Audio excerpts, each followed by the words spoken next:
sous hypnose. Jimmy ? Et on sait que les soins dentaires sont compliqués, surtout chez les enfants. Est-ce que ces techniques d'hypnose pourraient marcher chez un enfant de, 7-8 ans qui aurait très peur du dentiste? Parce qu'évidemment, les enfants, ils entendent la roulette, ils voient des choses un peu...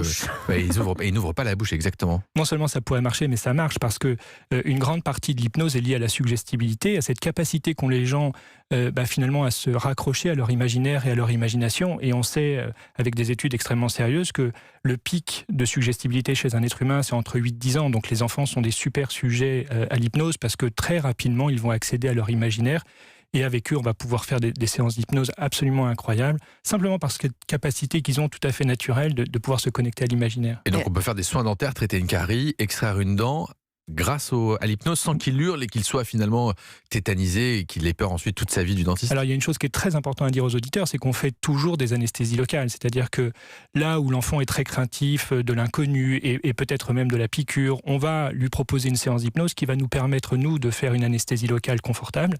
Il y a un enfant qui est tellement dissocié et focalisé qu'il part, lui, faire son grand voyage quelque part, ou il part faire simplement un match de football avec ses copains, où il écrit son prénom avec plein de lettres de couleurs différentes sur, évidemment, une ardoise complètement magique. On n'a même pas de tablette ou de choses comme ça. Il a simplement son tableau et il écrit avec ses craies de toutes les couleurs. Et pendant qu'il fait ça, nous, on peut le soigner complètement confortablement. Et pour un adulte qui a un petit peu moins d'imagination, parce qu'il n'a pas 8 ou 10 ans, c'est quoi la technique de confusion, par exemple ? Enfin, je sais pas, donnez-moi un cas récent que vous avez en tête. Pour les adultes, évidemment, ils ont le censeur naturel qui est souvent plus là, qui leur rappelle que peut-être il serait ridicule à aller faire du dragon, mais je me souviens avoir accompagné un patient qui venait se faire extraire ses dents de sagesse, et quand il arrive dans le bloc opératoire, je vois sur son épaule qu'il a un superbe tatouage de dragon.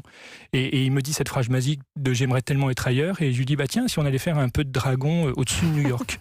Alors il m'a regardé avec des grands yeux, il m'a pris un peu pour un fou, et puis tout d'un coup je lui ai dit vous savez, très simplement, fermez les yeux et laissez-vous aller tranquillement sur ce dragon. Peut-être que vous pourriez choisir un dragon qui vous plaît plus.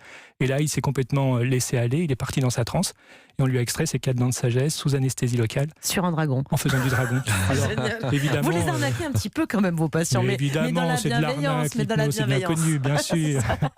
Alors c'est ça la grande différence entre la manipulation et l'influence de l'hypnose. L'influence est toujours bienveillante quand on fait de l'hypnose, donc on n'arnaque personne parce qu'on est intimement persuadé que c'est les gens qui font de l'hypnose. Nous, on est là juste pour les accompagner, et eux partent là où ils ont envie de partir, et finalement, on n'y peut plus rien. Jimmy ? Et vous arrivez à avoir des effets sur des symptômes objectifs comme l'hypersalivation ou le réflexe nauséeux, ou c'est simplement que sur des signes subjectifs comme la douleur et le stress? Ah non, le patient qui est hypnotisé, qui est en transe, qui est complètement focalisé et dissocié, d'un point de vue biologique, alors je vais dire des gros mots, mais c'est le système parasympathique et sympathique qui est complètement mis à plat. Donc effectivement, pour le praticien, pour le chirurgien, c'est extrêmement agréable. Il y a beaucoup moins de salive, on arrive à réduire les flux sanguins, on arrive à avoir une langue qui reprend sa place dans la bouche et qui est bien moins grosse et qui gêne d'habitude les chirurgiens. Oui. Donc, en fait, ça vous facilite en plus le travail, c'est bien. Ça facilite le travail, les interventions sont plus rapides, sont moins douloureuses, et on voit bien qu'en post-opératoire, quand on regarde dans mon service un certain nombre d'études, on a consommé moins d'anesthésie locale, les patients consomment moins d'antalgiques, ils ont moins de douleurs post-opératoires,